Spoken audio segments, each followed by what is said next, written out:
as he proclaimed to be a man of the Lord in public, but was tempted by the flesh in private. However, Beecher's private shortcomings... All these commie weirdos are coming through.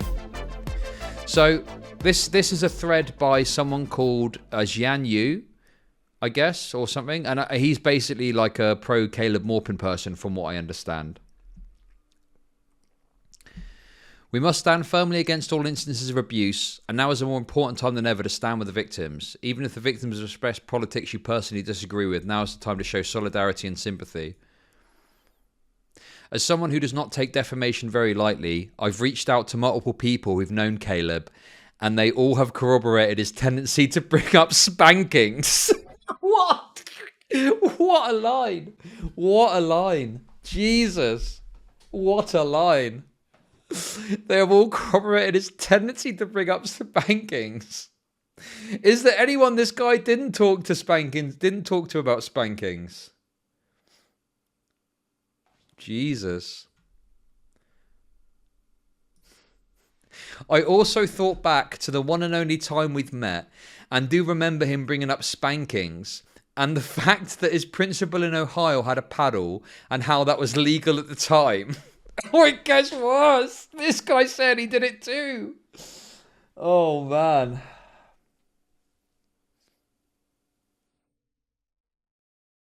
Absolutely no shame. The imperialists want nothing more than to thoroughly discredit anti-imperialism. While we should all hold ourselves to high standards, those in leadership roles must know they are highly scrutinised by the imperialists who will use anything they can to discredit us. Nobody should be an abuser, especially not people in leadership roles. I also hope people are realising why I say that men who call themselves communists and organisers should not be patrons of the sex trade, regardless of their views of it. You never know who was or is in the trade, and who hasn't been traumatised by sex buyers. Damn. Giga Chad. As mainstream... listen, I've never used a sex worker before. Like a prostitute. Obviously, listen, okay? Look. I'm a man, okay? Yes, I've watched pornography in my time. Hands up, okay? Of course. What fucking man age 36 hasn't, right? But what I haven't done is like gone to someone and given them money to suck my dick or fuck them or anything like that, right? I've never used a prostitute, I guess is the correct terminology. I never will. I never will.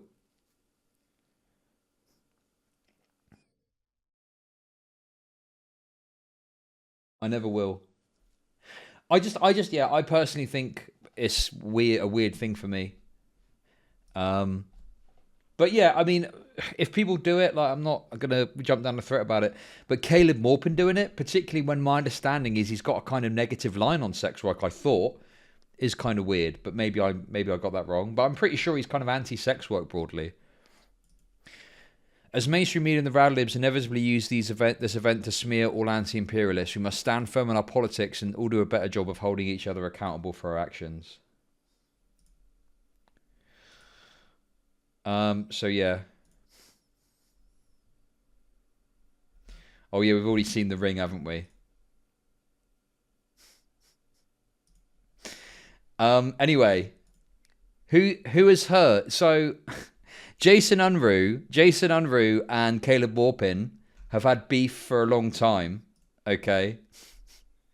Look at what Jason tweeted out. He who laughs last longest. Look at this. Caleb Maupin, you're done. Oh my god, that's so funny. Well done, Jason. Jason wins this one, that's for sure. You're done, motherfucker. It's so funny. I love it. And then we got this. So apparently this video sucks. But we're just going to watch a little bit of it and see what it's like, okay? For some time now, many people have been very suspicious of Caleb Maupin and the whole political project that he has done around the Center for Political Innovation. There have always been little hints that this organization was not what it claimed to be, such as many of its positions being deliberately antagonistic towards people of color, particularly towards Native Americans and the injustice that they have suffered. Many of them outright homophobic, with discrimination towards homosexuals and transgender individuals. Wait, he's making him sound based. What you doing? But much of this has been blatantly ignored in favor of building what is now essentially being revealed as a cult around Maupin himself. Many individuals, not just myself, have attempted to warn people that this organization was exactly that it was a vanity project by Maupin himself, and that he was manipulating people and using them towards his own benefit, which had nothing to do with trying to forward revolution whatsoever. Which, for many people, they were given more of an indication of this by his alliance with far-right forces, his collaboration with far-right forces, and his outright support for outright far-right forces like Alexander Dugin. Oh my god, this is... How is he managing to take such a juicy story and make it sound so fucking boring? Holy shit. Now, many individuals within the organization itself have now come out with horrific stories about what it is that Caleb Maupin has done to a good number of individuals within the organization. Particularly, the abusive way he has treated women. He pushed his sexual desires on members who had... Oh, he just goes over it, knowingly was a common... Yeah, this is fucking bad. He's making it sound so boring. Isolating someone from the group through rumors and hearsay. I can't bear the leftist audio either, no. Okay, we're not going to watch this. Sorry, I thought it was going to be funny, but it's not. Jesus Christ. How turning a fucking dub into an L. Fuck me. What else have we got here? Who's this fella? Who's this guy? Salutations. On August 19th, 2022, there was a Medium.com article published which produced some very damaging and... Salutations! What on earth are these people? I can't be real. How are these people real human beings? What the fuck? Sensitive information about Caleb Maupin and his relationship with former CPI members, whom he had fallen out with. This particular instance brings to my mind the case of Henry Ward Beecher, a mid to late 19th century preacher based out of Brooklyn's Plymouth Church, and his fall from grace when feminist activist Victoria Woodhull exposed to the press that Beecher was unfaithful to his spouse and was having an affair with one of his congregation members. Beecher, in that particular instance, deserved public censure, as he proclaimed to be a man of the Lord in public, but was tempted by the flesh in private. However, Beecher's private shortcomings does not negate the net positive impact that he had on society overall. All throughout the 1850s and 1860s, Beecher used his church to provide refuge for hundreds upon hundreds of runaway slaves, using his church as an underground railroad location, and what more, when slave catchers were reported to have been within New York, Beecher... How the fuck are these people real? Jesus Christ. Oh, look, this is that channel, Flame of Liberation. I wonder if they speak on it. We'll be discussing... No. This is the guy. This was his pal, his buddy, his pal. The Flame of Liberation person, yeah. Beecher would take it upon himself to hold reverse auctions, where he would have a runaway escorted upstairs into the main congregation room, and he would raise money to purchase their freedom, where the slave catcher would go back down south empty-handed. Henry Ward Beecher's reputation was destroyed by this one sex scandal, in spite of all the good things that he did to free hundreds... Right, okay. So I see what he's trying to say. He's trying to say, well, he's done some good stuff too, okay? Point me to what good stuff Caleb Maupin's actually done. Like, what the fuck? Caleb Maupin's an absolute joke. ...of oppressed people from the bondage of slavery. In hindsight, what Beecher did in his private personal conduct was wrong. But the wrong that he did in private is still far outweighed by the net positive that he did in public. Back onto the subject of Caleb. Why does he? The information produced most certainly brings into question Caleb's personal conduct in private and ethical shortcomings. And I will say straight up, while I am very disappointed with Caleb, relative Wait, don't say that about him. You might turn him on. Don't say that. Whatever you do. to his conduct with one of his accusers, and he needs to apologize to them, I'm not going to be an opportunist and outright disown him and cancel him and kick him while he is down because of his private transgressions that were made public.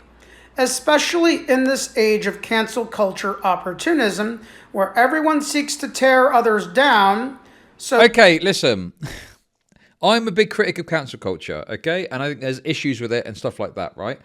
But being against cancel culture, okay, being against cancel culture doesn't mean that if someone in a position of power does something fucked up, you can't talk about it, criticize it, and expect them to progress and move forward and do something to make themselves better, right? Because we're not just talking about, oh, Caleb Maupin, did something minor that's not a bit like, this is pretty serious stuff he's being accused of, Do you see what I mean? So I just think it's really weird to be like, oh, I'm against cancel culture. You can be both against cancel culture, okay, whilst also taking into consideration serious allegations and, asking people to apologize or whatever it may be, right? So yeah, I think it's really weird to refer to this as a cancel culture thing when these people are clearly bringing this forward because Caleb has got this history now of abusing power. And if he is not criticised, it might continue. Bad boy, Caleb. A bad boy. Now Thank you you need for to the be bits. punished. I believe a public spanking is in order, Keck. so they can make themselves look better as a means to deflect their own shortcomings onto someone else. I'm also not going to beat down on him and cancel him because that would make He might like that. me a hypocrite for doing so. A few years ago, I had a major psychotic break triggered by falling outs with two of my Oh my god. This is why we need to have some sort of limit on people with mental illnesses using the internet, okay? Listen, I would listen.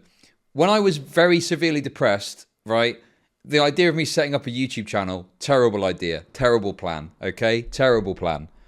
closest friends, who I have since made up with after 3 years of not speaking to either of them. And I went off the deep end and almost took my own life and was essentially reduced to having no job, no money, no nothing at all, with all the people who I considered friends abandoning me. The first person to reach out to me and check up on me was Caleb. I owe him a debt of gratitude for believing in me and sticking up for me when I was at my weakest and most vulnerable state.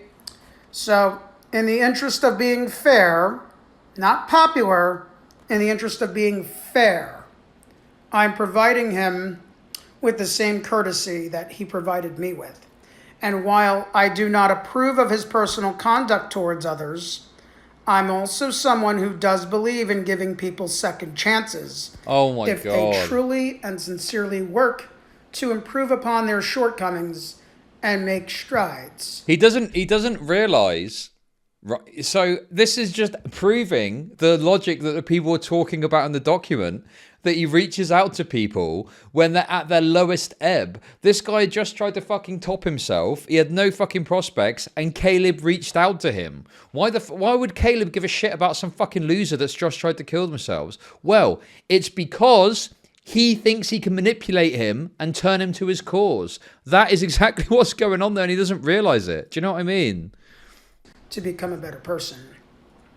Truth be told, one of my first jobs after I got out of high school was being a watermelon truck driver in Newark, New Jersey.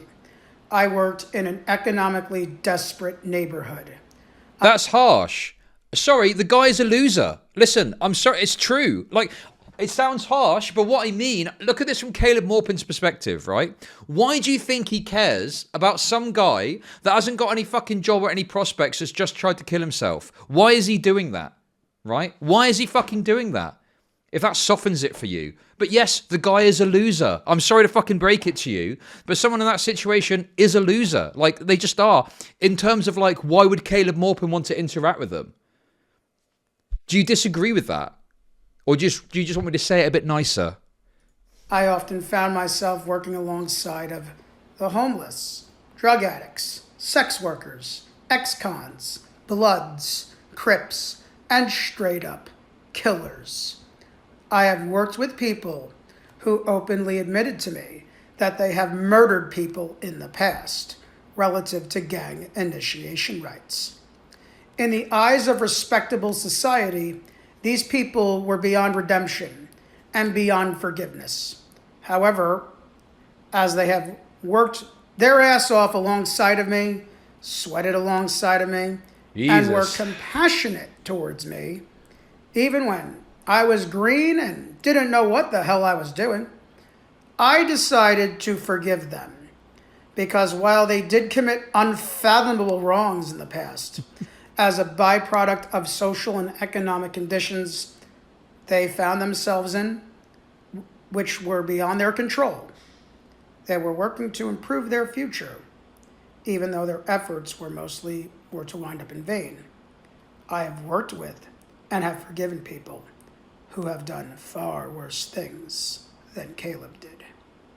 Unfortunately, Caleb's personal misconduct is going to be used as ammunition by the likes of Vosh, who really is in no place to be throwing stones at anyone, considering that he openly... How can I make it about Vosh? What these people are doing is they're prefacing the fact that Vosh is going to fucking run with this, because obviously he is. Vosh and Caleb fucking hate each other, and Caleb has gone for Vosh in the past. Caleb has gone super hard for Vosh in the past, so obviously Vosh is going to respond in kind, and now they're kind of going, oh no, Vosh is going to use it. Of course he is. Caleb's a fucking obnoxious dickhead. Of course they're going to... Caleb Maupin wrote a book, and part of it was about Vosh and criticising Vosh and stuff. Like, what do you fucking expect? Jokes about legal adults having sex with minors, and has expressed that he has no issue with child pornography. And Jason Unruhe, who is just some delusional Maoist who doesn't practice what he preaches, considering that he can't persuade anyone outside his context to embrace his sad little narrow worldview of global liberation, and other detractors to smear Marxist-Leninists and other anti-imperialists who reject left-wing neoliberalism. They must be refuted and denounced for their hypocrisy and their opportunism in using Caleb's scandal as a means to bolster their distorted and demented worldviews, which only tear down proletarian movements instead of building them up. Back on the subject of Caleb's accusers, I will express with great resignation that these accusations were indeed in good faith. And once again, those who Caleb personally wronged, Caleb needs to apologize to them and own up to his transgressions. There's no other way around it. He needs to go to therapy. He needs to get help. And he needs to get his life and his priorities. Yeah, you do need to be careful. I do think there's some sort of I'm not memeing. I genuinely think his vocal intonation, he speaks like an autist, is what I'm trying to say. Is in order. While I personally disagree with the manner of which how his dirty laundry was aired in public, as I feel this should have been conducted internally instead of publicly, I will say that none of the accusers... I've said this before, my son is on the spectrum. I do not want my son to turn out like this, so I need to do everything in my power to make sure that doesn't happen. Even those who I personally do not like are federal agents. And this talk must end that there's federal agents conspiring against Caleb. Once again, while I'm very disappointed with Caleb, I understand the man has some psychological issues and some childhood trauma that he needs to work out. But I'm not going to cancel him, and when he gets his head on right, and when he feels ready to put himself out there in public again, I will look forward to working with him, and as a friend of his, and as a promise to everyone else who knows him, I will personally see to it that he does not relapse back into toxic habits that do not serve him or others. That is all I have to say. This is Comrade Pella, signing out. What does he think he's gonna? What does he think he's gonna do? How can he? This is so. I'm gonna stop him from being a weird sex guy. Don't worry, everyone. I got it. I'm on the case. I'm on the fucking case. Don't you worry. All that spanking shit. He's not gonna be doing that with any comrades anymore. That's for sure. It's so pathetic as well. If it was like their political enemies, they'd be weaponizing this and using it against them. It's so sad. Anyway, that Yankee Tanky person also had something to say. So let's see what Yankee Tanky's saying. Look. Let me just say, I'm incredibly disappointed in Caleb Maupin and everything that went on. This information had to go in public. There was no other option. So check out the comments within the video short here, and you can learn more about what happened. Let me just say, Yeah. Let us be clear. Anything less than a full admission of guilt by Caleb Maupin of all of the testimonies within the document that we have put forward is an admission that Caleb does not want to change. Let us be clear. Oh no. Let's make another thing clear. Any attempt of the synthetic left to use these events that happened with Caleb Maupin as a means to attack other anti-imperialists and MLs is purely inexcusable, and we should shame them. Let's make another thing clear. Listen, Ray, you're fucking delusional if you think there's any shaming to be going on other than shaming towards Caleb Maupin for being a weird fucking sex dude or whatever. Fuck me, a weird, manipulative, sexual weirdo. Jason Unruh is coming from an unfaithful place when he is attacking Caleb Maupin based on these accusations. As one of the people who were part of this whole thing, fuck you, Jason Unruh. Keep your nose out of this bullshit. Oh no. Jason Unruh, stay out of this. There we go, guys. There we go.